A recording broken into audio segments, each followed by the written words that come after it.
दिनांक 15/8/2024 रोजी गुन्हा रजिस्टर नंबर 115/2024 कलम 324 504 506 बातमीप्रमाणे दाखल झालेला गुन्हा असून लाचखोर पोलीस नाईक कैलास सदाशिव बिडगर वय वर्ष 42 नेमणूक लासलगाव पोलीस स्टेशन नाशिक हे गुन्ह्याचे तपासी अधिकारी असून या गुन्ह्यात तक्रारदारांना अटक न करता कोर्टात पाठवून मदत करण्यासाठी पोलीस नाईक कैलास बिडगर यांनी तक्रारदार यांच्याकडे पंचासमक्ष 10,000 रुपयाची लाचेची मागणी करून तडजोडी अंती 5,000 रुपये लाचेची रक्कम स्वीकारली म्हणून त्यांना ताब्यात घेऊन त्यांच्यावर गुन्हा दाखल करण्यात आला आहे।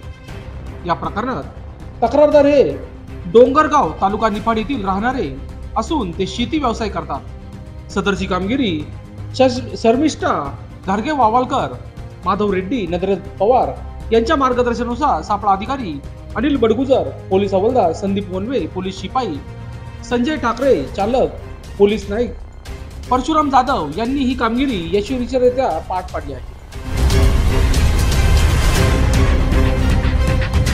लोकशास्त्र न्यूज साठी विशेष प्रतिनिधी लासलगाव।